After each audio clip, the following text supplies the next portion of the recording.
Hello gars, j'espère que vous allez bien. Si tu es nouveau, si tu es nouvelle, bienvenue, je m'appelle Rama. Aujourd'hui on est là pour une nouvelle vidéo. On va discuter de faire les choses jeunes, que ce soit le mariage, que ce soit les enfants. On va en discuter dans cette vidéo. En attendant, je te laisse t'abonner et activer la cloche de notification. Comme ça, chaque fois que je poste une vidéo, tu seras au courant. Gros bisous.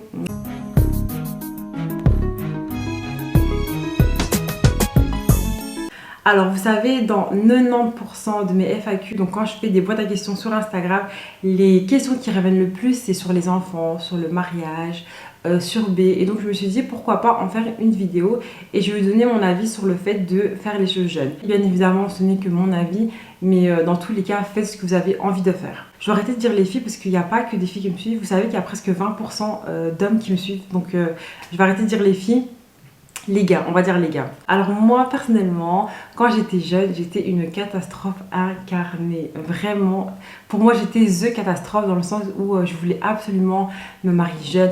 Moi quand je dis jeune, c'est vraiment très très jeune. Je voulais me marier vers 16 ans, vers 15-16 ans. Je voulais faire des enfants vers 17-18 ans. Je voulais vraiment tout faire très très jeune. Et je pense avec le recul que j'étais très influençable. Parce que moi quand j'étais plus jeune, comme je vous l'ai dit, je traînais avec des gens qui étaient beaucoup plus âgés que moi. Mais ils restaient très jeunes. Hein.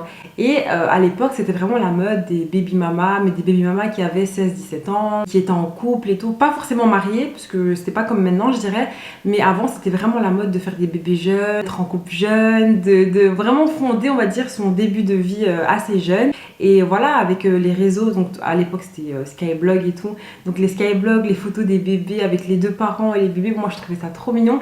Et j'avais trop envie de ça. Vraiment, je pense que ça, c'est clairement ce qui m'a influencée à vouloir vraiment faire les choses très très jeune. Du coup, très très jeune, j'ai été à la recherche du mari parfait pour faire mes enfants, du beau gosse de l'homme le plus, pour faire mes enfants bien mignon, bien Skyblock.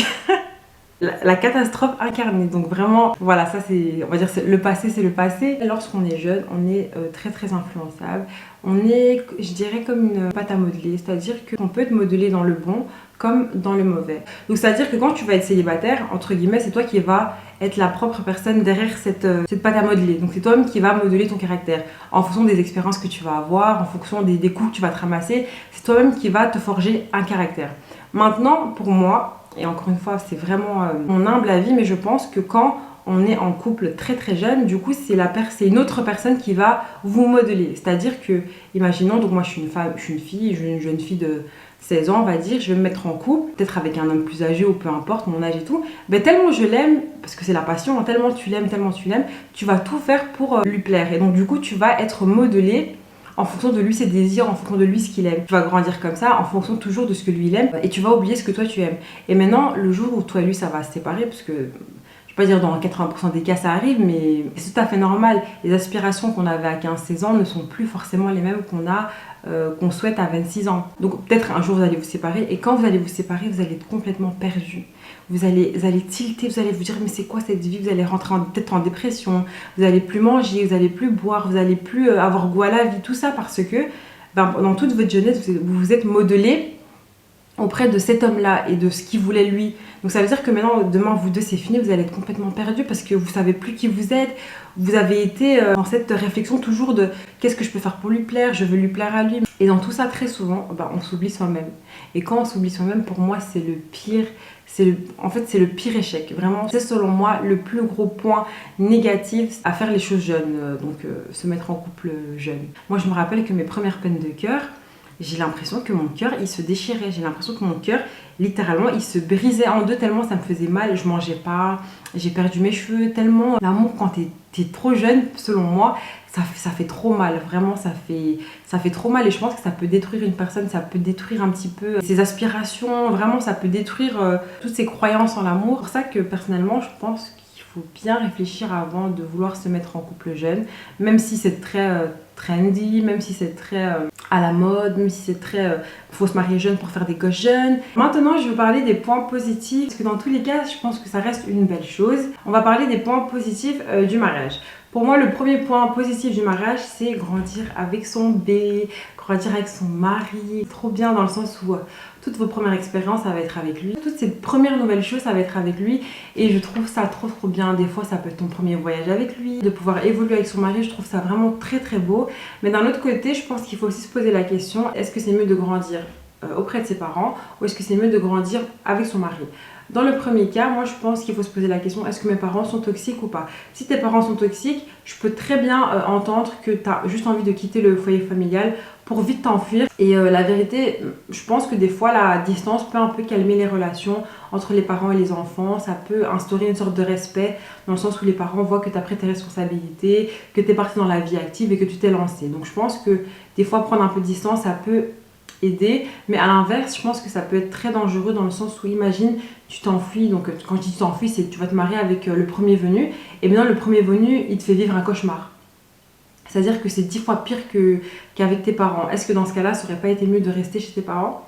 Et de l'autre côté grandir avec son mari, pour moi, je trouve que c'est une très belle chose, surtout si ton mari c'est quelqu'un de bien, qui te fait évoluer, qui t'apprend des choses. Peut-être des fois tu vas te mettre avec quelqu'un de plus âgé, donc je trouve ça très bien. Ensuite, le fait de se marier jeune, pour moi, c'est bien aussi dans le sens où tu as la capacité physique de faire les choses jeunes, donc que ce soit faire des activités avec ton mari, que ce soit voyager.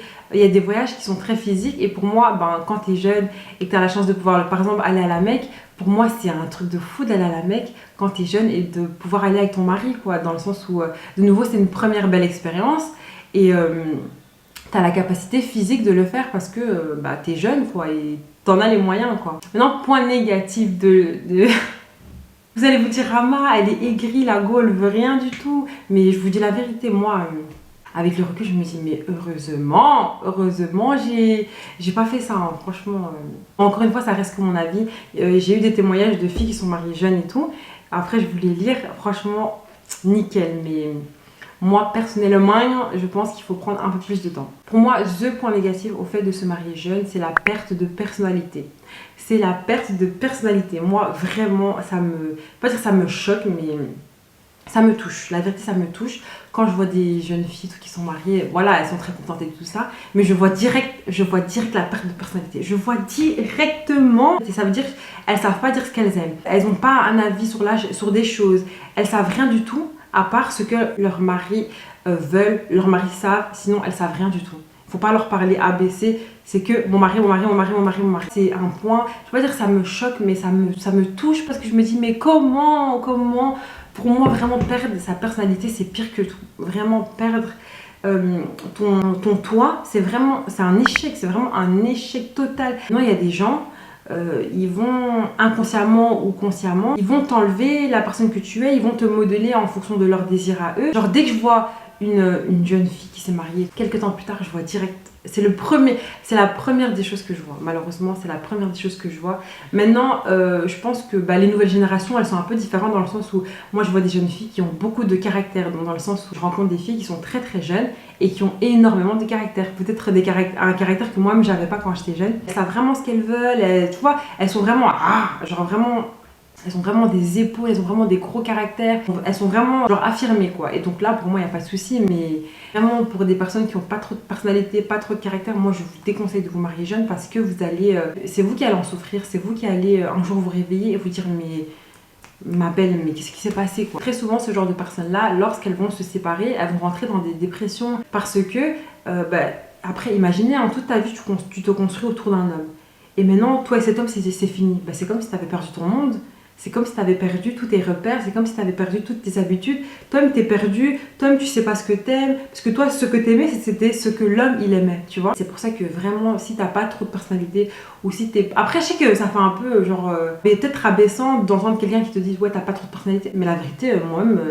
Quand j'étais jeune, il y a eu une période de ma vie où j'avais pas trop de personnalité. La vérité, je suivais le move, voilà, j'avais pas trop de caractère, tout ça et tout. C'est à force de te ramasser des claques, tu te dis en vérité stop, quoi. Tellement t'as ramassé, tellement t'as choqué, à un moment donné tu dis stop. Donc ne prenez pas mal quand je dis t'as pas de personnalité.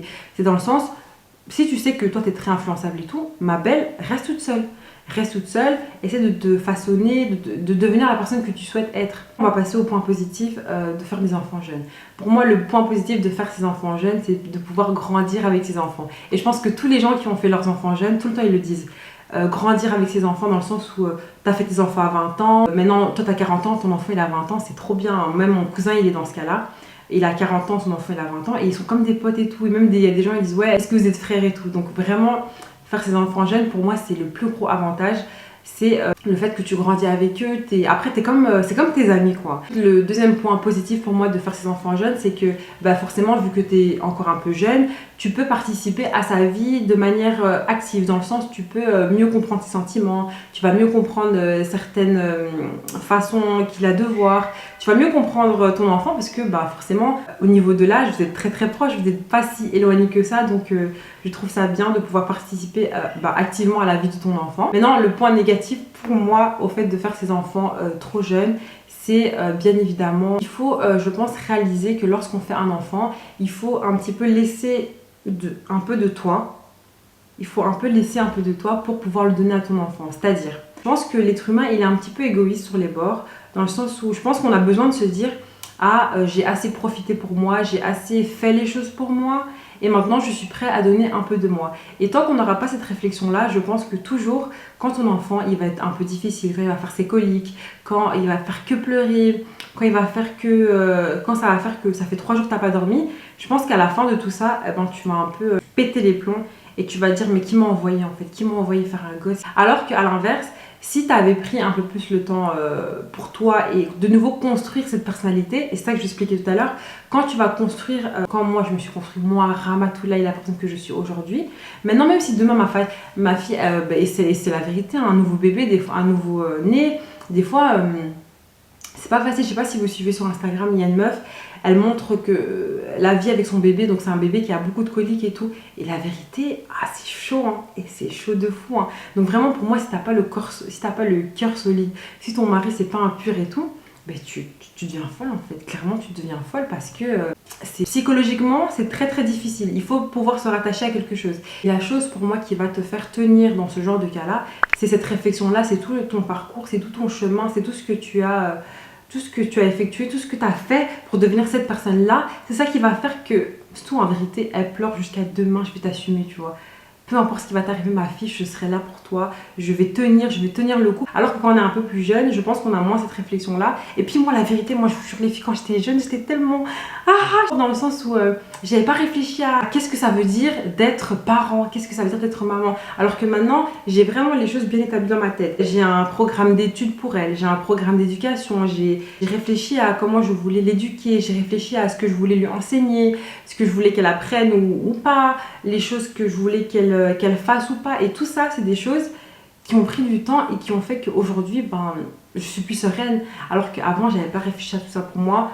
Tac, tu fais un gosse, ça va aller le pépin de la pastèque, c'est tout, t'as un gosse et puis voilà quoi. Vous voyez ce que je veux dire? Maintenant, je suis beaucoup plus réfléchie, j'ai travaillé sur mon comportement, j'ai travaillé sur mon caractère, j'ai plus de patience. C'est-à-dire que maintenant, même ma fille elle va faire une crise et tout, t'inquiète, je suis là, tu vois. T'inquiète, j'ai le cardio. Là, j'ai un souvenir qui se débloque quand j'étais plus jeune et qu'on a perdu notre père.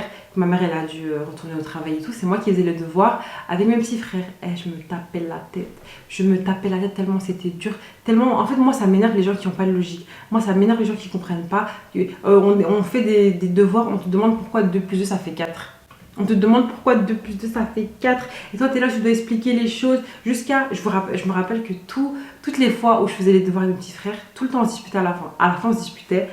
Je leur lançais leur cahier, je disais pas je suis tout seul, avoir des devoirs tout seul parce que je pétais un câble tellement. J'avais pas de patience. Alors que maintenant, la vérité, ma fille, elle me dit vas-y, explique-moi théorème de Pythagore, explique-moi les divisions, explique-moi tout ça. Elle m'appelle.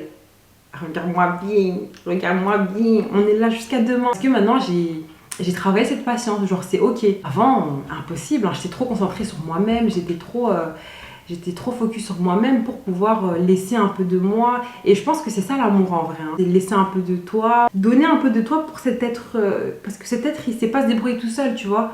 Il sait pas, sans toi il est rien, donc t'es obligé d'être suffisamment présent pour cet être, quoi, pour cet enfant, Pour conclure, si vous avez cette maturité, donc en vrai, peu importe votre âge, mais si vous avez cette maturité et que si vous avez un peu de moyens, pas être riche, mais un minimum, et que vous êtes prêt, genre au fond de votre cœur, vous vous sentez prêt à aller vers ce chemin, franchement, foncez. Allez à votre rythme et si vous êtes prêt, franchement, foncez. Mais avant de foncer, il faut vraiment être convaincu. Faut être, en fait, la clé du succès, entre guillemets, d'un mariage ou la clé du succès pour être un bon parent, selon moi, c'est être convaincu de votre choix. Une fois que vous allez être convaincu de votre choix, vous allez être dur comme du roc. Et il n'y a personne qui pourra vous faire douter que vous êtes une mauvaise mère, il n'y a personne qui pourra vous faire douter que vous êtes une mauvaise femme, peu importe les amis, la famille, votre entourage, en fait personne ne pourra vous faire douter de qui vous êtes. Parce que vous-même, vous avez fait ce travail avant, vous êtes sûr de vous, vous êtes convaincu de votre choix, vous êtes... Voilà, vous êtes dur comme dur. Et à l'inverse, si vous n'êtes pas sûr à 300%, je pense que malheureusement, c'est ça qui va causer des divorces, c'est ça qui va causer des séparations et que l'enfant, du coup, il est un peu entre les deux. C'est ça qui va causer que l'enfant, il va ressentir qu'il y a un problème au niveau des parents, il y a un problème au niveau de la situation. Je pense que c'est vraiment cette conviction qui va vous permettre de tenir dans les gros moments, dans les moments les plus durs avec votre mari, dans les moments les plus difficiles avec vos enfants, dans les gros moments de fatigue. C'est vraiment cette conviction qui va vous faire tenir, vous canaliser. La seule chose, c'est la conviction que vous avez fait le bon choix. Donc voilà, c'est tout pour moi. J'espère que cette vidéo, elle vous aura plu. Je vous fais de gros bisous. N'hésitez pas à me suivre sur tous mes réseaux et bien évidemment à vous abonner.